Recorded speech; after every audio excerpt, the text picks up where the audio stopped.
As the company so the colour. मरने वालों की संगत में बैठे हो तो मरने का तुम्हें डर जरूर लगेगा, और कईयों को लग रहा है।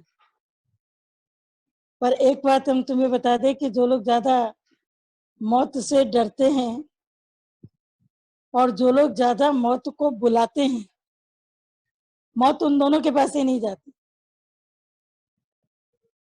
उनके पास नहीं जाती है, जल्दी नहीं जाती, क्योंकि एक तो इनवाइट कर रहा है कि मेरे पास आ जाओ, मैं रेडी हूं,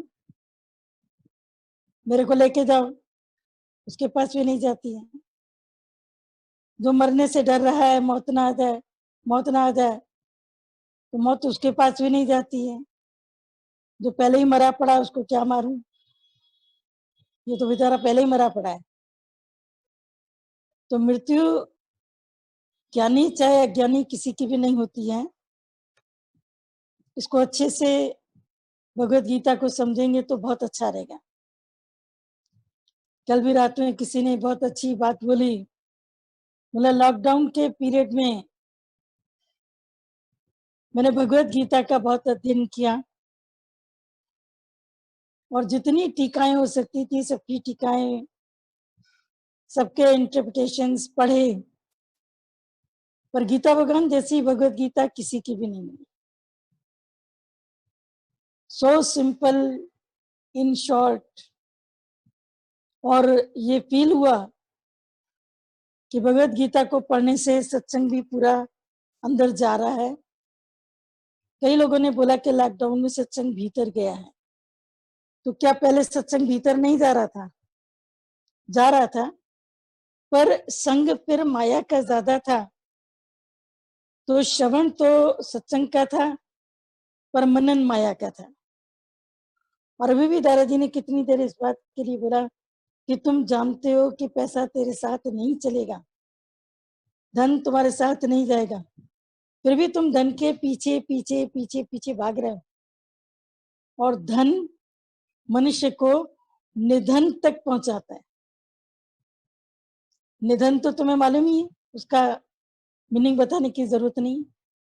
धन आपको निधन तक पहुंचाता है, और गुरु आपको खोया हुआ जो आपका धन अंदर का है, जिसको बड़े दादा भगवान ने बोला हिडन ट्रेयर, हिडन ट्रेयर, वो तुम्हें देता है। और इस खजाने से संतोष और शांति मिलती है। लेकिन किसको? जो शुद्ध हृदय है। अगर अशुद्ध हृदय है, माया और चाहिए और चाहिए और चाहिए। इस दौरान जब चारों तरफ तुमको लाशें ही लाशें दिखाई देती हैं, युद्ध का मंजर दिखाई देता है, कैसे तुमको माया का चिंतन अच्छा लगता है? समझ नहीं आता। खाने को परमात्मा ने रोटी दी है, बंधा हुआ है, दे रहा है। लग्जरीज की इस समय कोई जरूरत ही नहीं है। सारे कपड़े तो हम लोगों के भीतर चले गए। क्यों? क्योंकि ड्राई क्लीन कराने भेजेगा कौन? पता नहीं वहां से कैसे वापस आए। तुम उन सब चीजों के लिए भी अभी नहीं सोच पा रहे हो जो लग्जरियस आइटम्स हैं। अपनी जिंदगी को तुम शांति में गुजारे।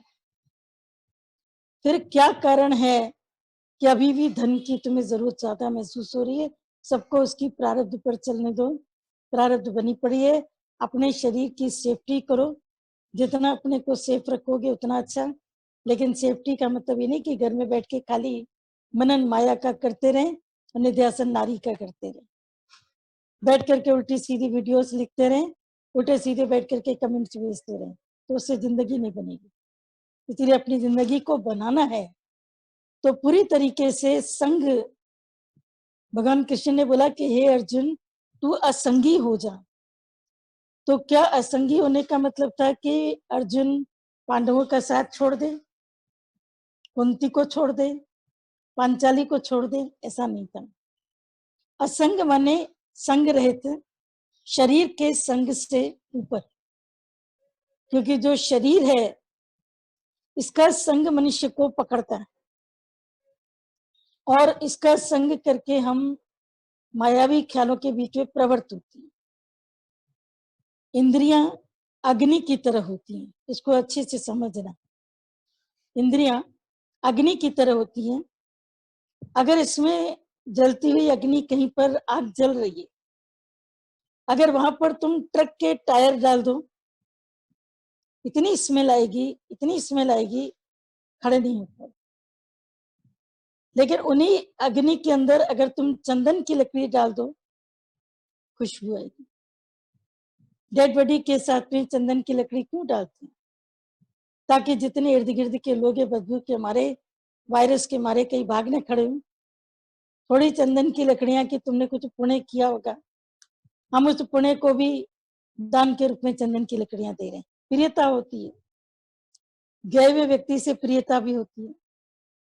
पर आज के इस दौर में तुम कुछ भी सोच नहीं सकते, तो केवल एक चीज सोचो, शरणागति। अंदर से परमात्मा के आगे, गुरु के आगे मन से शरणागत हो जाओ। मेरी उम्र की रेखा कोई कम नहीं कर सकता है और कोई बढ़ा भी नहीं सकता। इसीलिए आपको हमने बोला कि ये जो मौत है, जो लोग मौत से दूर भागते हैं, मौत उनके पास जाती नहीं तो मरे पड़े। और जो मौत को मांगते हैं, मेरे पास आजा आजा आजा, मैं मरने के लिए तैयार बैठा हूँ, क्योंकि अंदर उदासी है। जिस व्यक्ति को ये सुख मिलता है ज्ञान का, सुनने का, वो कभी भी भगवान से नहीं कहता है कि भगवान अभी तुम्हारी दुनिया से मेरा दिल भर गया, मुझे वापस बुला दे। वो ये कहता है कि मैं जहां पर भी बैठा हूँ, तेरी नगरी में बैठा हूँ, क्या करूं तेरी वैकुंठ को, जिते साध संगत नहीं। मरने के बाद तुम्हें स्वर्ग मिलेगा, क्योंकि कोई पाप कर्म नहीं किया तो जरूर स्वर्ग मिलेगा, जरूर अच्छे कर्म किए तो स्वर्ग मिलेगा। लेकिन उस स्वर्ग के अंदर में भी तुम्हें अप्सराएं मिलेंगी, सोमरस मिलेगा, सुख सुविधाएं मिलेंगी। पर ऐसा संत, सत्संग, कीर्तन, संकीर्तन, भजन, निध्यासन तुमको वहां पर कहाँ मिलेगा। इसलिए परमात्मा की रजा पर राजी रहो। देह को अपने से अलग करने का टाइम है, प्रॉपर टाइम है ज्ञान के अभ्यास का। सत्संग सुनते हो, वाणी सुनते हो, जैसे ही आपकी ये वीडियो बंद होती है, आपका जूम बंद होता है, आधे घंटे के लिए बिल्कुल अपने आप को एक कमरे के अंदर कैद कर लो। कुछ खा करके, ऐसे नहीं कि चक्कर आ जाए, क्योंकि सुबह का सत्संग भी भारी होता है, उसको सुनोगे, अंदर डाइजेस्ट करना पड़ता है। तो जब उसको अंदर डाइजेस्ट करना पड़ता है, तो कहीं ऐसा ना हो कि तुम्हें चक्कर आ जाए। तो कुछ खा के आधा घंटा एक कमरे के अंदर अपने को अकेले बिल्कुल कैद कर लो कि मैं शरीर से बिल्कुल अलग हूँ, रिश्तेदारों से मैं एकदम अलग हूँ। बड़े दादा की तरह तुम बिल्कुल धावे से कह सकते हो। उन्होंने सत्संग के बीच में बोला, अगर कोई मुझे आकर के समाचार दे कि दादा आपके पांचों बेटे ना ऐसा आ रहे थे और उनका ऐसे ऐसे ऐसे करके शरीर संसार के भीतर नहीं रहा, तो मैं उनको जवाब दूंगा कि ऐसा भी होता है। So simple and normal. तुम तो अभी कह भी नहीं पाओगे, तुम बोलोगे नहीं हम कहें कैसे, अगर ऐसा हो गया तो। आप ही तो कहते हैं कि जो शब्द होते हैं गलत मत इस्तेमाल करो, कहीं हो गया तो। लेकिन जब बच्चे को एग्जाम की तैयारी का टाइम आता है, तो माँ उसको मार मार के तैयार कराती है वो लेसन जिनसे वो भाग रहा है। जिनमें हमने बोला केवल 3 लेसन तैयार करते, केवल 3, इल्लत, किल्लत और जिल्लत। इन 3 की तैयारी में भी इतना टाइम लग गया। बीमारी भी आ सकती है, मृत्यु भी आ सकती है। आई एम रेडी, होगा क्या, मैक्सिमम क्या होगा। बड़े गीता भगवान के टाइम की बात है, हमने सुनी थी ये बात कि शायद तकरीबन 81 या 80 से 81 80 की बात होगी, जब संजय गांधी की भी डेथ हुई थी, एयर क्रैश हुआ था उनका, उस समय की बात याद आ रही है। उस समय स्काई लैब का बहुत था कि स्काई लैब कोई आने वाला है, छतरी है, दिखाई दे रही उड़ती छतरी, बॉम्बे के ऊपर गिरेगी, इधर गिरेगी, उधर गिरेगी। बहुत सारे लोगों को उस समय इतना खौफ था। गीता भगवान ने पूना में थे उस समय, तो उन्होंने वाणी में चलाया, बोला तुम हमारे पास आकर के बैठ जाओ, तुम्हारे पास मौत नहीं है। और सच में स्काईलैब आया, गिरा, लेकिन वो समुद्र में जाकर के विलीन हो गया, किसी को भी उसने नुकसान नहीं पहुंचाया। तो गुरु की नगरी में अगर तुम बैठे हो, जहां भी बैठे हो, सत्संग की क्लास में बैठे हो नगरी में, तो तुम बचे हो। जब भुज में भूकंप आया था अहमदाबाद में, तो बड़ी हैरानी की बात लगी थी उस समय, ताजुब की बात लगी थी कि जितने लोग सत्संग में बैठे थे, वहां पर सत्संग 7:30 से 9 का टाइम था, और सुबह सुबह 26 जनवरी को उठते ही भूकंप का दर्दनाक हादसा 26 जनवरी को सुनाई दिया था। तो ऐसे में जितने लोग सत्संग की भूमि पर बैठे थे, वो सब बच गए थे, और उन सबके घर वाले, उनके फ्लैट, उनके दुकान, उनके बहुत कुछ खत्म हो चुके थे।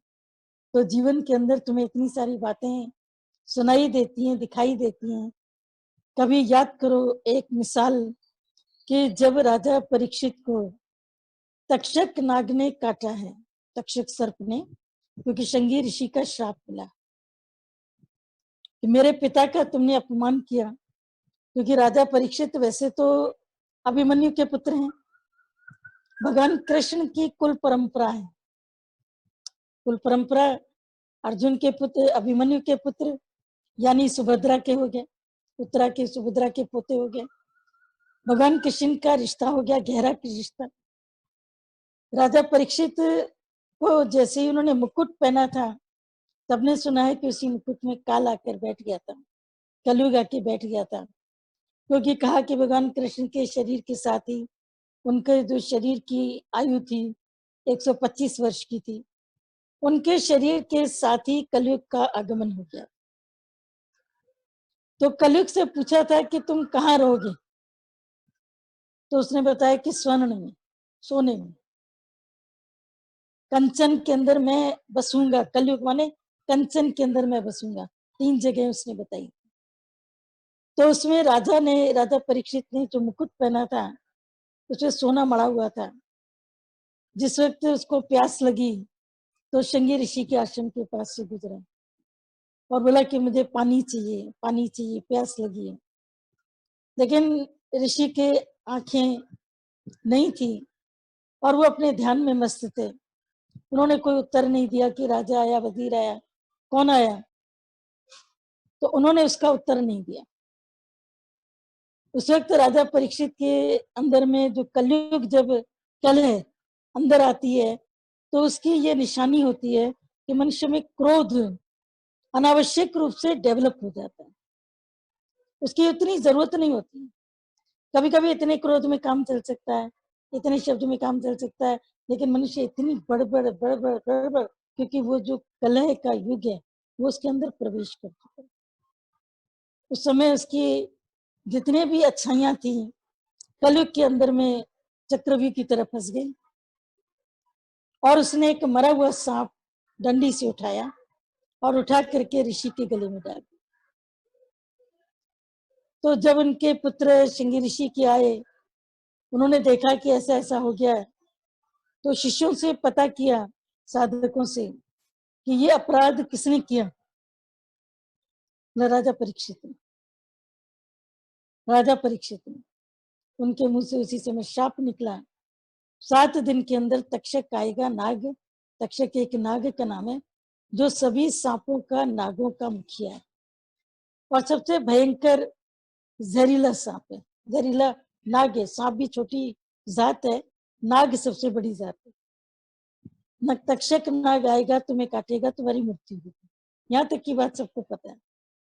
लेकिन आगे चल करके उनके जो पौत्र थे जन्मे जी, राजा परीक्षित के, उन्होंने सोचा कि आखिर मेरे दादाजी से चाहे जो भी कर्म हुआ, तो उसमें इतनी बड़ी सजा, उन्होंने क्षमा मांगी, सब कुछ हुआ।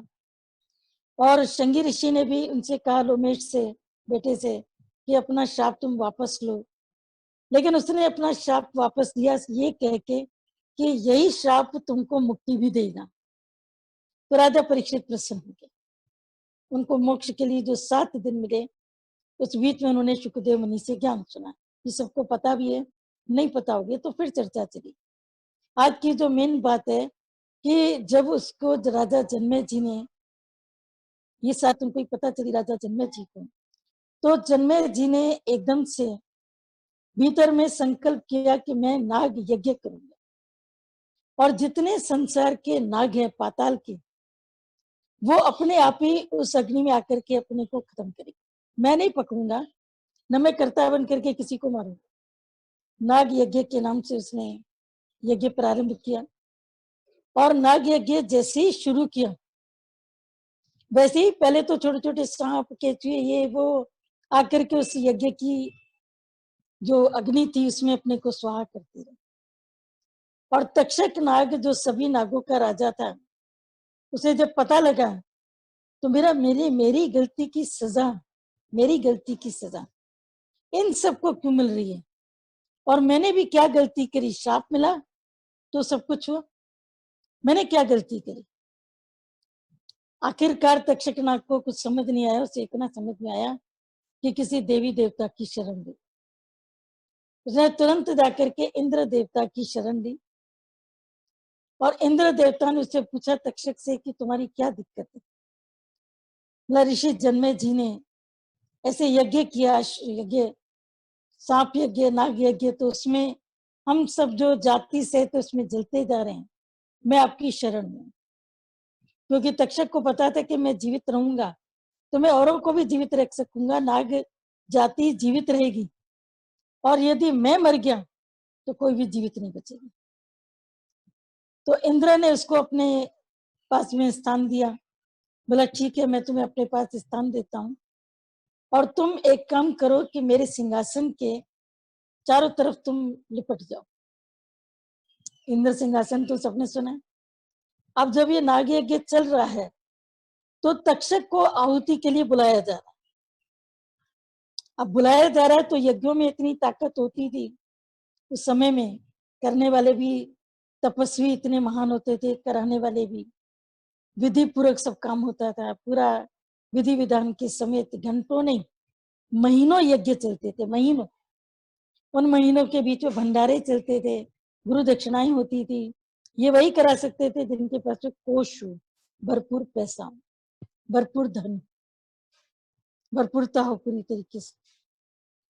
तो आखिर जब तक्षक नाग जब इंद्र के सिंहासन से लिपट जाते हैं और तक्षक को आहुति के लिए बुलाया जाता है, तो धीरे धीरे करके वो सिंहासन खिसक रहा, क्योंकि तक्षक उससे लिपटा पड़ा, और खिसकते खिसकते खिसकते खिसकते वो सीधे यज्ञ भूमि पर आकर के पहुंचा, लेकिन इंद्र देवता उसके ऊपर बैठे।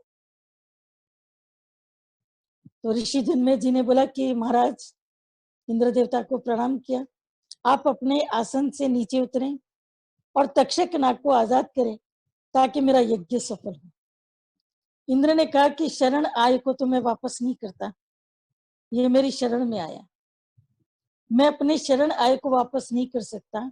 अगर तुम्हें यज्ञ करने का इतना ही शौक है तो तुम एक काम करो कि मेरे सिंहासन और मेरे सहित यज्ञ के हवन कुंड में तुम हम तीनों को डालो।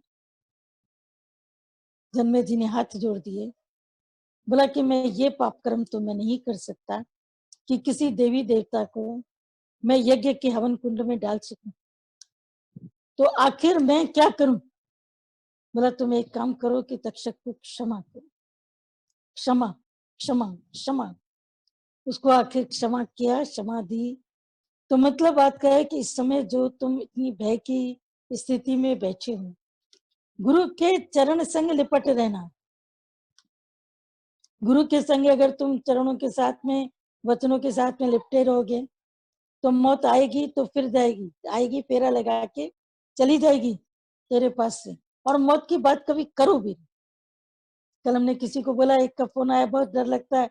मैं कहा तुम लोग इतना क्यों समाचार देखते हो, क्यों पूरे दिन भर तुम टीवी से चिपके रहते हो, मोबाइल में भी देखते हो तो न्यूज का चैनल एबीपी, आज तक देख रहे, ये देख रहे हो, जो मेन इंपॉर्टेंट न्यूज है उसको तो जरूर देखो, कि तुम्हारे घर के आसपास अगर कोई दिक्कत हुई है तो उसके लिए अलर्ट हो जाओ। अलर्ट क्या हो जाओ कि ऐसी जगह पे ना जाओ जहां पर तुम कोई चीज को टच करो, तुम्हें कोई दिक्कत आए। घर में आते ही अपने हाथों पर साबुन जरूर लगाओ, क्योंकि ये जो बीमारी है केवल साबुन से ही डर रही है, लेकिन अब तो बताया कि हाथ से भी नहीं, हवा में भी वायरस आ गया। किसी ने बताया कि आगे या पानी पीना बंद करोगे। तुम्हें प्रिकॉशन लेने हैं, लेकिन प्रिकॉशन के बाद भी जैसी परिस्थिति उसके साथ में तुम्हें अपने को सरेंडर करना पड़ेगा, कि जिनको जीना है वो जिएंगे, और जिनको नहीं जीना है या जिनकी उम्र लिखी पड़ी है, तो भगवान कृष्ण ने तो बोला कि मैं काल हूं और समय पा करके मैं सबके पास जाता हूँ। आ जाते हैं दादा भगवान की डायरी की तरफ, वरना मेन चीज रह जाती है। कल 38 तक पॉइंट हुए थे, 39। क्योंकि ये बुक सुनहरे बोल लखनऊ से बनी है, तो लखनऊ के मोस्टली लोगों के पास में लिटरेचर होना चाहिए, बाकी के पास नहीं हो सकता, लेकिन लखनऊ के लोगों के पास होना चाहिए। उसमें 39 पर है, man is 2% physical and 98% mental and spiritual. Physical claims most of our attention, time and energy. We have really forgotten God. मनुष्य 2% शारीरिक है, 98% मानसिक व आध्यात्मिक, किंतु शारीरिकता ही हमारा अधिकतर समय व ध्यान ले लेती है। वास्तव में हमने भगवान को भुला दिया। बहुत अच्छी पॉइंट है आज की। 40th पॉइंट है, ओ मदर माइंड मेक मी दाइन, मेक माई लाइफ डिवाइन। ये रामकृष्ण परमहंस की पॉइंट आती है, हे माँ मुझे अपना बना ले और मेरे जीवन को दिव्य बना ले। अपना बना ले का मतलब रामकृष्ण ने कोई दुख दर्द दूर करने की बात नहीं करी है, उसने कहा कि मेरे अपना बनाकर मुझे जीवन को मेरे डिवाइन बना दे। 41 एज आत्मा you are birthless, deathless and changeless forever. आत्मा में जन्म रहित, मृत्यु रहित तथा सदा के लिए अपरिवर्तनशील तुम हो। 42 self realisation is self recollection, self discovery and self recovery. आत्म साक्षात्कार ही आत्म अनुसंधान है। आज का लास्ट पॉइंट पढ़ रहे 43। We are here to make our lifestyle I teach real विद्या सो दैट अदर लाइव्स में be better and happier than they would have been without us. We send forth our love and our good influence. Now they pray God every minute. हमारे जीवन की उपादेयता तभी है जब हम इससे दूसरों को वास्तविक विद्या का ज्ञान कराएं, जिससे कि वे हमारे मिलने के पहले से अधिक आनंद से जीवन व्यतीत कर सकें। हम अपना सत प्रभाव व प्रेम उन तक भेजते हैं, जिससे कि वे हर क्षण प्रभु को याद करते हैं। आज की पहली पॉइंट आपसे सटीक और बहुत जरूरी है कि मनुष्य 98% मेंटल है और 2% फिजिकल है। लेकिन क्या आपने कभी किसी व्यक्ति के लिए कहते हुए सुना है ये आदमी मेंटल है? आज पहले कहते थे ये आदमी मेंटल है, आजकल तो डिप्रेस कहते हैं, ये डिप्रेशन में। पहले कहते थे आदमी मेंटल है, यानी थोड़ा क्रैक है। याद आ रहा है? इसका मतलब है कि मनुष्य पूरा ही मेंटेलिटी से चलता है। 2% मेंटल, 98% तुम्हारे बॉडी को गवर्न करती है। 2% में इतनी ताकत है कि 98% को गवर्न करती है। तो जब ये तुम्हारा 2% शरीर है, 98% तुम्हारा ब्रेन है, मन है, बुद्धि है, ज्ञान है जिसके अंदर, तो 98% अगर तुम्हारा राइट है तो तुम 2% से अलग हो गए। लेकिन 2% को तुमने 98 बना दिया। यहाँ पर ये बात कि शरीर जो तुम्हारा 2% मीनिंगफुल है, उसको तुमने 98% अहमियत दी, उसी के साथ रहते हो, उसी के साथ जीते हो, उसकी मीनिंग पावर के लिए अभी ये देना, अभी ये देना, अभी ये करना है। लेकिन पूरे दिन मन में तन है, बुद्धि में भी तन है, सोच में भी तुम्हारे शरीर है। तो न अपने शरीर से अलग होते हो, न अपने वालों के शरीर से। एक ही संकल्प करते हो, एक ही बात आती है, तुम्हारा ज्ञान ध्यान सब बिल्कुल खत्म हो जाता है, चेहरा काला पड़ जाता है, रंगत उड़ जाती है, एकदम सुन करके ना हाँ हाँ, और एकदम से तुम्हारी रंगत उड़ जाती है। ज्ञान प्रैक्टिकल वे में समझो, अपने को शरीर से अलग करो। 98% तुम अपने मन से ही चलते हो, मन को स्ट्रांग करो। शरीर की इम्यूनिटी के लिए तुमने अभी कितनी दवाएं ली और तुम अभी भी ले रहे हो। कोई जन हल्दी पानी ले रहा है, कोई कुछ ले रहा है, कोई कुछ ले रहा है कि गर्मी से ही प्रॉब्लम जाएगी। अब तो डॉक्टर कह रहे ज्यादा गर्म चीजें भी ना खाओ, वरना जिसकी आंतों में दिक्कत है और दिक्कत पैदा हो जाएगी। काली मिर्ची ज्यादा खाओगे, दालचीनी खाओगे, तो इतनी गर्म चीजें ज्यादा खाओगे, उससे भी दिक्कत है। बैलेंस करके चलो, उनको भी बैलेंस करके चलो। पर 98% अगर मनुष्य का मन स्वस्थ रहे, पॉजिटिव रहे, तो शरीर के अंदर के परिवर्तन, शरीर के अंदर की दिक्कतें, शरीर के अंदर की मृत्यु उसको तकलीफ नहीं देगी, तकलीफ ही नहीं देगी। मन स्वस्थ हुआ तो तन भी स्वस्थ हो जाएगा, तन दुरुस्त। तो तन दुरुस्त के पहले आता है मन दुरुस्त। मन दुरुस्त हो तो तन 2% दुरुस्त हो जाएगा, और न भी हो तो मेरा काम है इसकी सेवा करना, मेरा काम है इससे हरि भजन कराना, मेरा काम है इसको परमात्मा के चिंतन में लगा के रखना। तो जब तुम इसको परमात्मा के चिंतन में लगा के रखते हैं, लोकमान्य तिलक थे, उनको गीता लिखने का पढ़ने का बहुत शौक था। उनकी गीता भी बहुत उत्तम कोटि की लिखी हुई है लोकमान्य तिलक की। उनके शरीर में कोई फोड़ा हो गया था, एब्सेस कहते हैं ना जिसको, और वो एब्सेस इतना खतरनाक था कि डॉक्टरों ने कहा कि हमें आपको एनेस्थीसिया दे के, बेहोशी दे करके आपका ऑपरेशन करना पड़ा। तो लोकमान्य तिलक ने बोला कि मैं बेहोशी नहीं चाहता हूँ, तो मुझे दूसरा कोई उपाय बताइए। बोला ये हो ही नहीं सकता है, आपको इतनी पीड़ा होगी, उस समय इतनी तकलीफ होगी कि आप अपने उसी तकलीफ के भीतर में इतना चिल्लाओगे कि हमारा ऑपरेशन भी छूट जाए। लोकमान्य तिलक एनेस्थीसिया, बेहोशी, इंजेक्शन नहीं लेना चाहते थे। उन्होंने उस डॉक्टर को एक सलाह दी, बोला डॉक्टर तुम एक काम कर सकते हो कि क्या तुम सुबह 4 बजे मेरा ऑपरेशन कर सकते हो? बोला 4 बजे क्या तुम्हारा शरीर कुछ विशेष अलग चेंज हो जाता है, पत्थर का हो जाता है? बोला नहीं, वो 4 बजे मेरी जो लौ होती है, वो भगवत चिंतन में, भगवत गीता में, भगवान कृष्ण के वाच में मेरा मन इतना लग जाता है, इतना लग जाता है कि मैं उस समय शरीर से बिल्कुल अलग होता हूँ। तुम यदि उस समय ऑपरेशन करोगे तो मुझे पता भी नहीं चलेगा। और सचमुच ऐसा ही हुआ।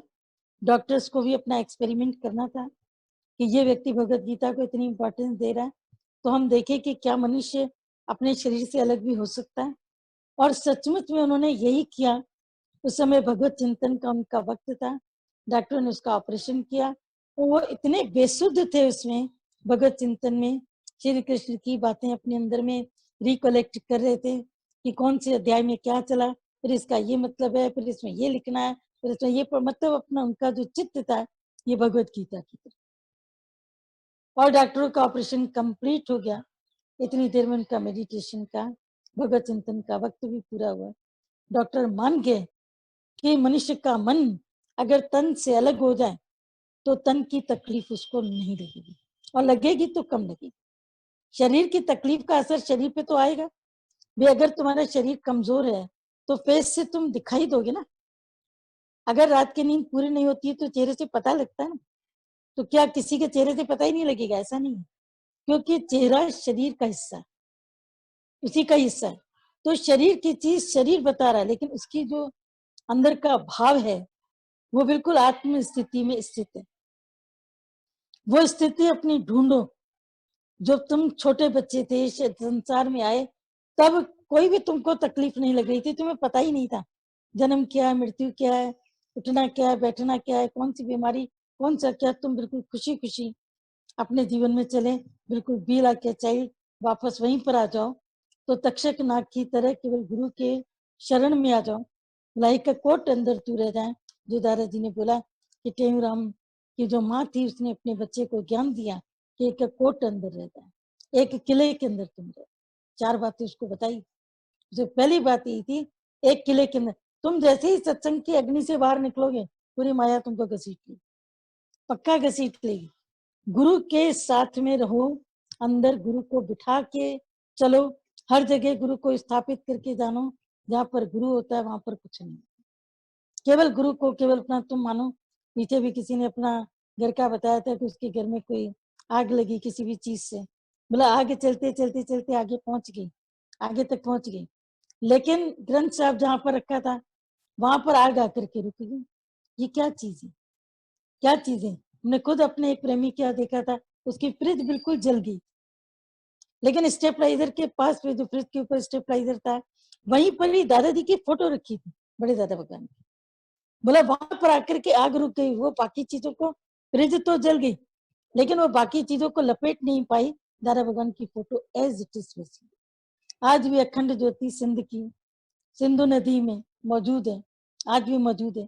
कहते हैं कितनी लहरें ऊंची जाती हैं, कितने तूफान आते हैं, कितने चक्रवाती तूफान आते हैं, लेकिन उस अखंड ज्योति को अभी तक भी वो कभी भी बुझा नहीं पाए। नदी के अंदर ज्योत जले, बड़ी बात नहीं। बेशक उसमें कार्यक्रम होता है, प्रोसेस होता है, ऐसा नहीं है कि ज्योत अपने आप से कोई आई जल रही है, उसके अंदर घी डाला जाता है। प्रॉपर तरीके से नीचे पीपे लगे हुए हैं, जिसके भीतर में घी उसका पोषण उसको दिया जाता है टाइम टू टाइम पर।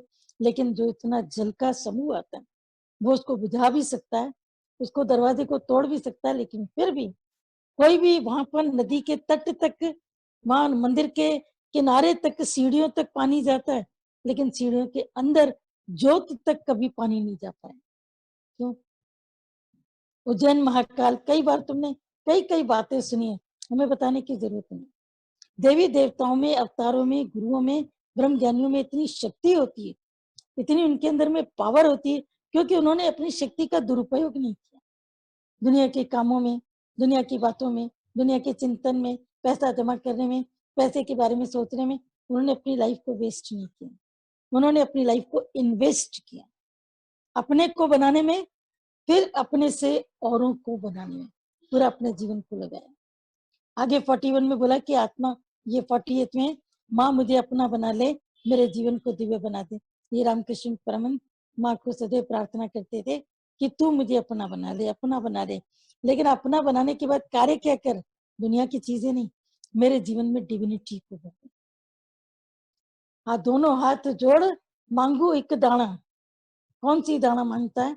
बोला कि मेरे को केवल हरि भक्ति, हरि गुण गावा। कौन सा दाना मांगता है भक्त भगवान से?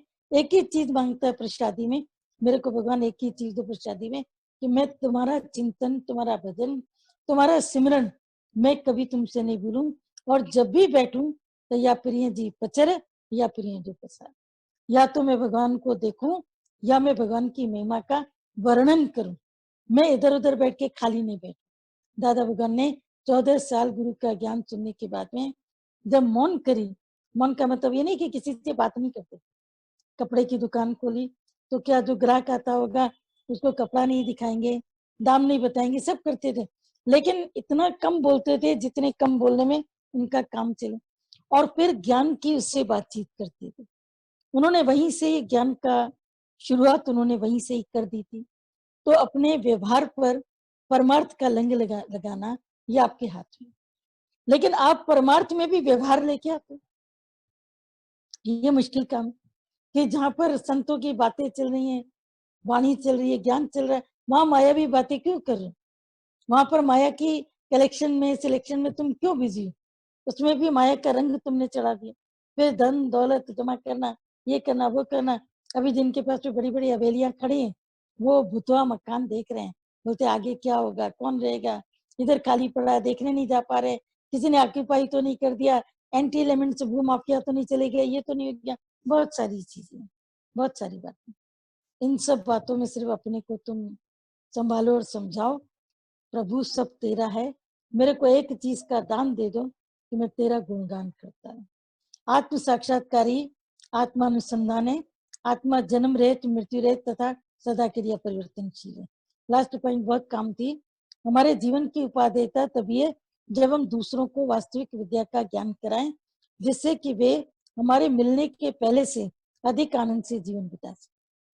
तुम्हारे जीवन की यूटिलिटी क्या है, इस चीज को समझो कि चंदन से वंदन ज्यादा श्रेष्ठ है, ज्यादा ठंडा है। चंदन से वंदन ज्यादा शीतल है। और योग्यता से उपयोगिता ये ज्यादा अच्छी है। योग्यता से उपयोगिता, इल्म से अमल ज्यादा कारगर है। ये 3 पॉइंट याद रखो। चंदन से वंदन ज्यादा शीतल है। चंदन तो समझ ही गए कि चंदन का टीका लगाना, चंदन का फेस पैक लगवाते हो, शरीर की गर्मी निकलती है उसमें। चंदन का लेप कई लोग लगाते हैं माथे के ऊपर, क्योंकि माथे में ही पूरी हीट होती है, पूरी जितनी गर्मी होती है सिर के ऊपर ही जमा हो जाती है। तो चंदन ठंडा है।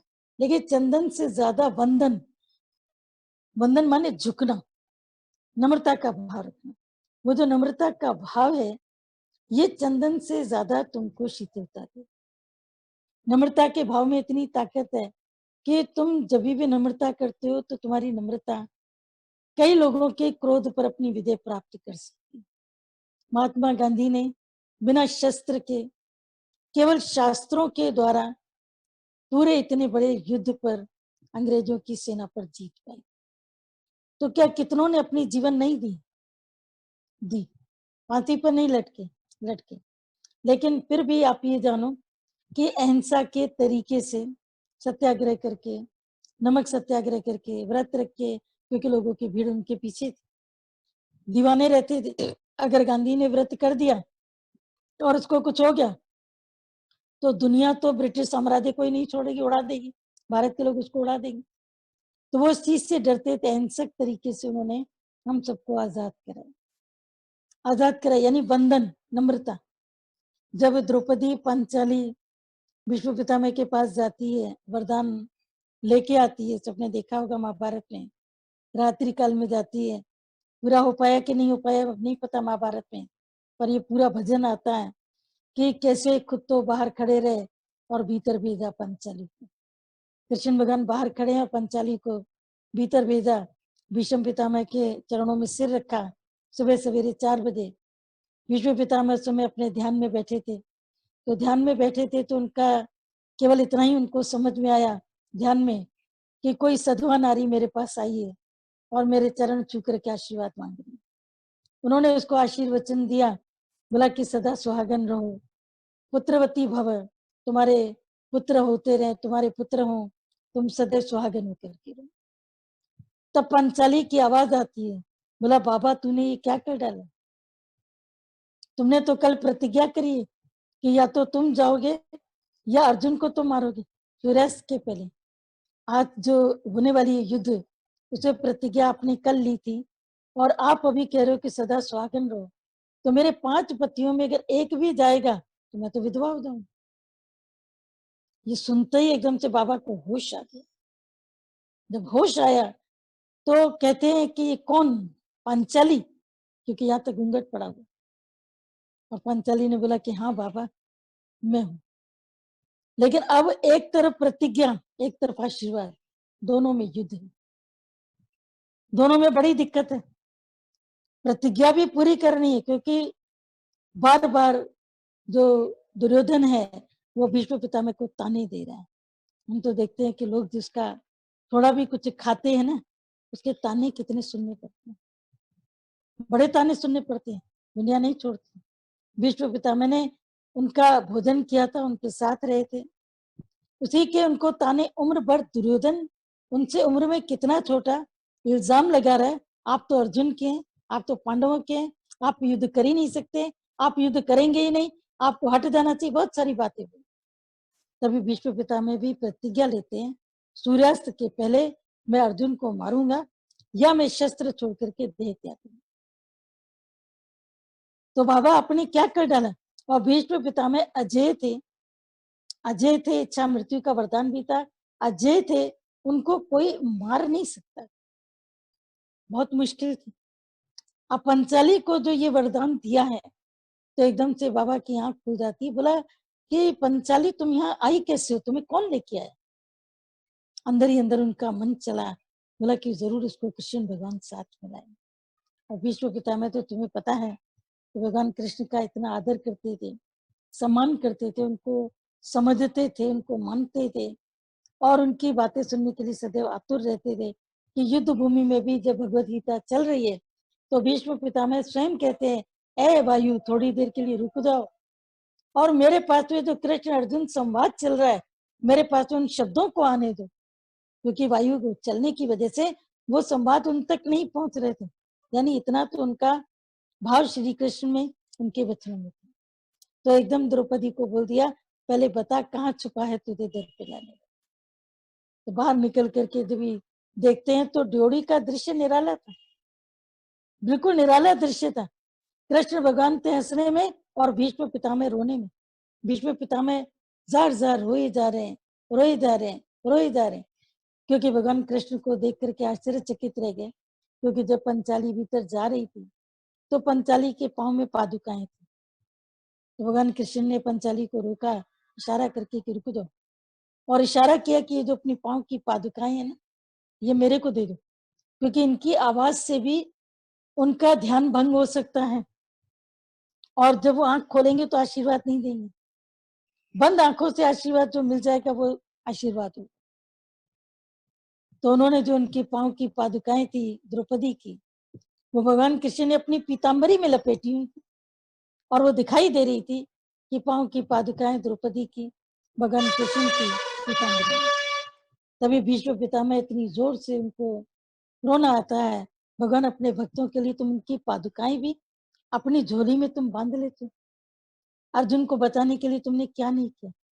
तो भगवान उससे कहते हैं कि आपकी प्रतिज्ञा भी बनी रहे और आशीर्वाद भी बना रहे, तो उसके लिए कौन सा ऐसा युक्ति है जो करी जाए। तो भगवान उसको एक ही चीज कहते हैं कि एक ही युक्ति है तुम्हारे लिए कि जब कभी मेरे अर्जुन के बीच में युद्ध हो तो शिखंडी को तुम लेते हो। ये सबने देखा होगा, शिखंडी न तो स्त्री था न पुरुष था, वो कॉमन था और युद्ध के नियम थे कि पुरुष पर वार करना है, लेकिन किसी स्त्री पर, किसी बच्चे पर, किसी निहत्थे पर, सूर्यास्त के पश्चात, सूर्योदय के पहले और किसी भी ऐसे व्यक्ति पर जो न स्त्री है न पुरुष, उस पर वार नहीं कर।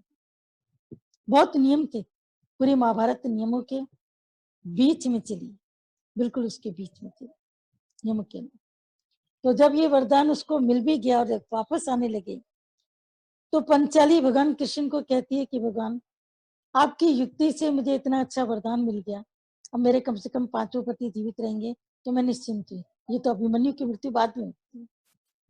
तो भगवान कहते हैं कि पंचाली अगर तुम्हारी इतनी से केवल चरण स्पर्श से तुम्हारे 5 पतियों की जान बची, तो जीवन भर जो तुमने इतना कटु न बोला होता और प्रेम से बोला होता तो आज तेरी जीवन कुछ और होती। भगवान ने ज्ञान दिया, रक्षा की है, लेकिन टाइम पर सबकी गलतियां भी बताई। ये नहीं कि उनके ऊपर प्रहार नहीं किए, और गुरु माने जो प्रहार भी करे, बिना प्रहार के अगर गुरु केवल ज्ञान देगा तो मन नहीं बनेगा, कतई नहीं बनेगा, बिल्कुल नहीं बनेगा।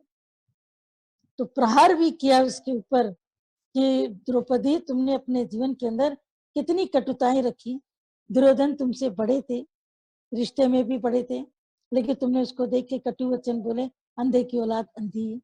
और करण को देख करके भी तुमने बहुत कुछ बोले कि सूत पुत्र से मैं विवाह नहीं कर सकती।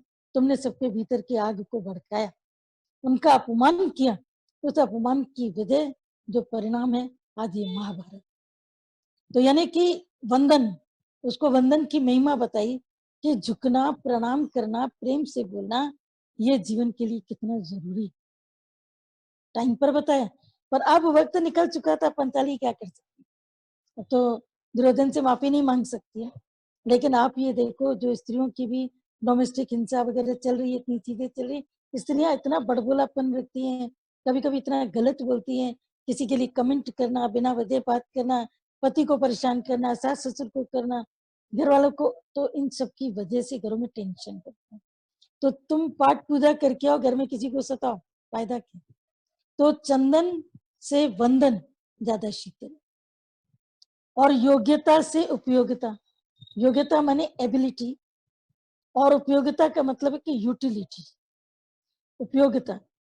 अगर किसी के अंदर खाना बनाने की बहुत योग्यता है, बहुत अच्छा खाना बनाता है, लेकिन वो खाना बनाने के टाइम पर उपस्थिति नहीं होता है, सो गया, निकल गया, चला गया, तो उसकी योग्यता जब तुम्हारे उपयोग में नहीं आई तो तुम्हारे लिए तो किसी काम की नहीं।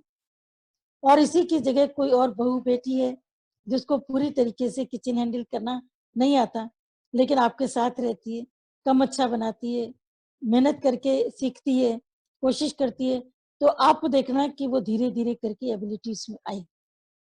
तो जिस व्यक्ति के भीतर में उपयोगिता, जिस व्यक्ति की यूटिलिटी नहीं है, उसकी एबिलिटी किस काम की। मुझे गाड़ी चलाना बहुत अच्छा आता है लेकिन मैं चलाऊंगा नहीं, मुझे सत्संग करना आता है लेकिन मैं करूंगा नहीं। टैलेंट अंदर में है, लेकिन उन टैलेंट का वो इस्तेमाल नहीं करता, वो धीरे धीरे करके मर जाते हैं, उन पर मायावी प्रभाव पड़ जाता है, वो धुआंधार हो जाता है। धुआंधार होने की वजह से उनकी उपयोगिता कोई रही नहीं। जो गाड़ी तुम चलाते नहीं, धीरे धीरे करके उसका इंजन, उसकी बैटरी बेकार हो जाती। गाड़ी को नहीं तो हफ्ते में एक बार कम से कम बाहर से ले जाकर के अंदर तक लेके आओ, तब भी ठीक है। कुछ तो उसकी उपयोगिता होनी चाहिए। तो जीवन की हमारी उपादेयता तभी है जब हम किसी को ऐसा ज्ञान दें कि उसकी जीवन जो पहले थी, जो वो हमसे मिलने से पहले जीता था, उसके मुंह से निकले कि जब से तुम मेरी लाइफ में आए हो ना, मेरी जीवन बदल गई है। गुरु, तुम्हारे ज्ञान से मेरी लाइफ में इतना चेंज आ गया है। अभी मैं बिल्कुल अपने को फीलिंग में रखता हूँ कि मैं बहुत अच्छाई से, मैं बहुत ऊंचाई पर चल रहा हूँ, मेरी लाइफ में चेंज आ गया। तो ये तुम्हारे जीवन की यूटिलिटी है। रामतीर्थ ने कहा कि तुम्हारी प्रियता, जो तुम कहते हो कि मेरे तो लोगों को बड़ा प्यार है, तुम किसी मित्र के घर जाओ और उसके दिल की धड़कन बढ़ जाए, आ रहा है, मुझसे मिलने आ रहा है, मुझे पक्का मालूम है वो आ रहा है, अभी तुम उसके घर की सीढ़ी पर पांव रखो और उसके दिल की धड़कन बढ़ जाए, तो समझना तुम्हारी मित्रता, तुम्हारी दोस्ती, तुम्हारा प्यार उसके दिल तक पहुंचा। ये दिल तक, कल जैसे दादाजी कल या परसों जब भी जूम में आए थे, तो एक एक प्रेमी के मुंह से ये शब्द निकले। बाद में उन्होंने इसमें भी दिए थे, जो मैसेजेस भी भेजे थे। ये मत समझना कि जो तुम निवेदन के मैसेजेस भेजते हो हम उसको नहीं पढ़ते हैं, सरसरी निगाह से पढ़ते चले जाते, कौन है कौन नहीं है ये भी पता लगता चला जाता है। भले 200 मैसेज हो जाए कि 500 हो जाए कि 1000 हो जाए, होते ही खोलते ही टन टन टन टन आना शुरू होता है, फिर डिलीट भी करना पड़ता है। तो मोस्टली लोगों ने ये मैसेज भेजा था कि हमें ऐसा लगा कि दादाजी हमारे घर आए। 2-3 लोगों ने तो बोला कि हमने घर में चादर वादर भी बदली, ये सोचा कि दादाजी घर पर आए हैं, मेरा टेलीफोन उसके ऊपर बैठा है, टेलीफोन के अंदर दादाजी होंगे तो मेरी चादर वादर सब बिल्कुल साफ सुथरी होनी चाहिए मेरे घर के अंदर। एक जनी तो पूजा की थाली लेकर के बैठी थी। भाव है, अंदर का भाव। तो जैसे गुरु तेरे घर आए तो उनके आने मात्र से दिल, तुम्हारी दिल की जो धड़कन थी वो बढ़ गई ना। तुम्हारे जीवन के द्वारा किसी के दिल की धड़कन बढ़ी है, तुम किसी की जिंदगी बने हो, किसी के काम आए हो। कोई कहता है कि मैं तुम्हारे बिना नहीं जी पाऊंगा, दुनिया के लोगों की बात मत करना, क्योंकि दुनिया के लोगों का तुमने बहुत देखा। कहीं पर तुम भी कहते हो कि मैं तुम्हारे बिना नहीं जी पाऊंगा, लेकिन फिर भी जी रहे हो। मौत को कितना भी पुकार लो, मौत टाइम पर आएगी, टाइम से पहले नहीं आएगी नहीं, लेकिन तुमको जीना ही पड़ेगा। तो जीवन की उपयोगिता क्या है? जन्म और मृत्यु के बीच में जो जीवन है, उसको हम जो इस्तेमाल अच्छे से करते हैं, दूसरों के लिए करते हैं, वही अमृत है। अमृत और कोई नहीं। जन्म शरीर का, मृत्यु शरीर की, बीच की जिंदगी, उसमें जो प्रेम है, जो सत्संग है, जो हमें गुरु से मिलता है, जिसको हम अंदर पीते हैं, जिसको हम पिलाने का काम में लग गए हैं, वही अमृत है। और अमृत का काम है कि दूसरे को नहीं बांटोगे तो ये मर जाएगा। ये अमृत की काम है, ये उसकी क्वालिटी है, इसको बांटने से ये बढ़ता चला जाए। तो तुम्हारे जीवन की ये उपादेयता है कि वो अपनी आत्म स्थिति में आए, और न आत्म स्थिति में आ सके, कम से कम दुख तो उससे कम हो जाए, कम से कम उसके आंसू तो सूख जाए, कम से कम उसके भीतर एक प्यार तो पैदा हो। तो योग्यता से उपयोगिता, ये लाख बड़ी। टैलेंट किसी काम के नहीं आते अगर वो टैलेंट भगवान के लिए नहीं है। तुम गाना अच्छा गाते हो, तबला अच्छा बजाते हो, हारमोनियम अच्छा बजाते हो, बहुत कुछ अच्छा करते हो, लेकिन तुम्हारे अंदर में गुरु के प्रति समर्पण नहीं। तुम संसारिक पैसे के लिए, संसारिक अपने अभिष्ट पूर्ति करते हो, अभिप्साओं की पूर्ति करते हो। मेरी तारीफ होनी चाहिए, मैं ये भेजूं, मैं वो भेजूं, मैं इसको भेजूं, मैं इसको भेज, सबकी तारीफ के कलेक्शन के लिए रहते हो। लेकिन गीता भगवान ने कैसे अपने कंठ के लिए बोला, जकार्ता में, इंडोनेशिया में, कि ये कंठ गुरु का वर्णन करने के लिए मिला है, मैं इसका कभी दाम नहीं दूंगा। वो जीवन के भीतर में जो तुम्हारी योग्यता है, उपयोगिता, उपयोगी जगह पर काम आए, तुम्हारी टैलेंट, तो कितनी अच्छी चीज। तो योग्यता से उपयोगिता ज्यादा अच्छी। योग्यताओं के पीछे मत भागो, तुम उपयोगी बनो। गुरु कृपा से योग्यताएं डालता जाता है, डालता जाता है, डालता जाता है। कब हमें इतना उपयोगी बना देता है और उपयोगी के साथ में योग्य बना देता है, इसका पता अपने को भी नहीं लगता। और तीसरा, इल्म से अमल, ये ज्यादा बेहतर। इल्म माने किताबें, शास्त्र पढ़ना। अभी भी कईयों के मैसेजेस आते हैं, क्या यूट्यूब नहीं शुरू कर सकते हैं, दूसरा कोई शास्त्र पढ़ो, दूसरा कोई शास्त्र, मतलब इल्म के लिए सब तैयार रहते हैं। लेकिन शास्त्र पढ़ना भी अच्छा है, सुनना अच्छा है, जानकारी हम सबको होनी चाहिए, सब जितनी भी चीजें उन सबका अध्ययन मनन होना चाहिए। लेकिन ये भी याद रखना कि जितना इल्म सुना है उसमें अमल है, उसके ऊपर तुम खड़े हो, उसके ऊपर स्टैंड करते हो। सुनो भले मन भर, लेकिन रहो तो कन भर ही रहो, लेकिन रहो तो सही। किनका एक जिस जीव बसावे ताकि महिमा गनी हो। लेकिन तिनका एक भी नहीं बसाते हैं। जीवन में गुरु आ जाता है, लेकिन आने के बाद भी एक कण भी ज्ञान का, आपके घर के लोग कहते हैं ये सत्संग में तो जाते हैं, लेकिन एक तिनका भी इसके भीतर ज्ञान का नहीं। क्यों? मतलब है कि अपने जीवन में चेंज आनी चाहिए सत्संग सुनने के बाद। लेकिन ये फैक्ट है, ये भी फैक्ट है साथ में, कि घर के लोग किसी की तारीफ जल्दी नहीं करते। जो साथ रहने वाले होते हैं उनमें इच्छाएं होती हैं, मुझे रोके नहीं, मुझे टोके नहीं, हम कहीं भी खर्चा करें, हम तो आजाद है, हम रात को कितने बजे भी घर में आए, हमसे कोई पूछे नहीं, वो स्वच्छंद चलना चाहते हैं। तो जहाँ उनको कुछ पूछा जाता है तो वो एकदम से कहते हैं आप सत्संग जाते हैं, आपने पूछा क्यों? वो ये समझते हैं कि इन डिसिप्लिन में भी तुमको डिसिप्लिन के लिए कोई बात न कही जाए, तो ये तो उनकी अज्ञानता है। लेकिन फिर भी तुम्हारे जीवन के अंदर जो भी बात करो, नम्रता से करो, प्यार से करो, और फिर भी अगर कोई न सुने तो उसको उसके नसीब के ऊपर छोड़ दो, वो जाने उसका नसीब क्या है, उसकी किस्मत जाने। लेकिन उसकी किस्मत से औरों की किस्मत भी जुड़ी रहे, पत्नी की, बच्चों की, माँ बाप की, एक की किस्मत से कईयों की लाइफ जुड़ी रहती, वो चक्कर गिन्नी की तरह घूम जाती। लेकिन क्या किया जा सकता है, हिसाब किताब अपना अपना है, किस किस को कितना बताओगे। तो इल्म जितना सुना उसके ऊपर अमल करो। क्रोध के समय अपने को शांत रखो, मोह के समय अपने को प्रेम में लेके आओ, अहंकार के समय अपने को क्षमा भाव में रखो, क्रोध के समय अपने भीतर नम्रता को रखो, और लोभ के समय उदार चित्ता करो। इन पांचों के विपरीत उनका काम दे दो तो इल्म अमल में आता हुआ दिखाई दे। ठीक है, आज का सत्संग यहीं तक है। और